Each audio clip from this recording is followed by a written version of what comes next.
আমি doctor Bilkis Fatema, assistant professor, colorectal surgery বিভাগ, Dhaka medical college হাসপাতাল। আজ আমি আপনাদের সাথে কথা বলবো পায়ুপথের মুখে ব্যথা নিয়ে, ব্যথা এবং জ্বালাপোড়া নিয়ে যে সমস্যায় আপনারা ভোগেন তা থেকে মুক্তির উপায় বা এটির চিকিৎসা কী হতে পারে। সাধারণত মলদ্বারে ব্যথা কয়েকটি রোগে হয়। কমন সেটা হচ্ছে আমরা বলি গেজ রোগ বা অ্যানাল ফিশার। যেটি হয় পায়খানা অনেক শক্ত হলে অথবা অনেক বারবার পাতলা পায়খানা হলে মলদ্বারের মুখে ছিঁড়ে যায় বা ছিলে যায়, অনেকে বলতে পারেন যে কেটে যায়। তখন মলদ্বারের মুখে জ্বলে এবং মলত্যাগের সময় ব্যথা পাওয়া যায়। এসব ক্ষেত্রে আসলে কি করণীয়? এটি আসলে খুব সাধারণ সমস্যা। এমন কোনো লোক খুঁজে পাওয়া যাবে না যার জীবনে একবার বা দুবার অ্যানাল ফিশার হয়নি। কিন্তু রোগীরা আসলে এটার সাথে পাইলসকে গুলিয়ে ফেলেন, কনফিউজড হয়ে যান যে এটি কি পাইলস নাকি অ্যানাল ফিশার বা গেজ রোগ।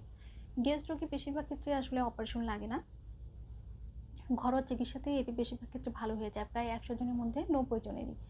আর বাকি 10 জনের ক্ষেত্রে দীর্ঘমেয়াদী চিকিৎসকের পরামর্শ মতো চলতে হয়। কখনো কখনো 100 জনের মধ্যে 3 থেকে 4 জনের ক্ষেত্রে অপারেশনে যেতে হতে পারে। এখন আসি যে এই গেজ রোগের আসলে ঘরোয়া চিকিৎসা কী। খুবই সিম্পল, যে আপনার কারণটা কি মলদ্বার ছিলে যাওয়ার বা ফেটে যাওয়ার। যদি আপনার কোষ্ঠকাঠিন্যের কারণ হয় তাহলে আপনি যদি আপনার মলটাকে নরম রাখতে পারেন তাহলে আপনার প্রবলেম অনেকাংশে সমাধান হয়ে যাবে।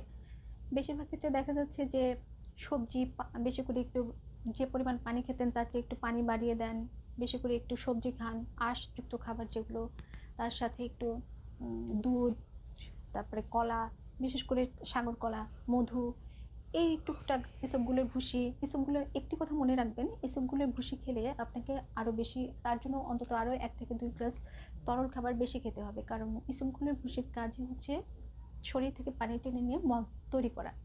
তাহলে 1 নম্বর হলো আমরা মলটাকে নরম রাখবো। দ্বিতীয়ত হচ্ছে ওই জায়গাটায় ব্যথা কমানোর জন্য কি করা যেতে পারে। 2টা জিনিস করি আমরা। প্রথম দিকে আমরা প্যারাসিটামল জাতীয় ওষুধ দিই এবং রোগীদেরকে আমরা গরম পানিতে, লবণ গরম পানিতে বা গরম পানির মধ্যে কিছু সামান্য তরল জাতীয় ওষুধ দিয়ে বসতে বলি, যাতে এটি রোগীর ব্যথা কমে যায়। এটি ব্যথানাশক হিসেবে কাজ করে এবং যখনই মলদ্বার ফেটে যায় তখন মুখটা সংকুচিত হয়ে যায়।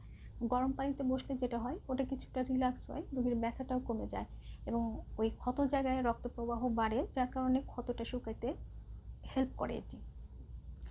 আর তেমন কোনো ওষুধ আসলে খুব একটা লাগে না। এই লবণ গরম পানির সেক এবং পায়খানা নরম রাখলে, অথবা যাদের পাতলা পায়খানা আছে পায়খানাটা যখন স্বাভাবিক হয়ে আসে তখন এই ঘরোয়া জিনিসগুলো মেনটেন করলে আপনার জ্বালাপোড়া কমে যায়।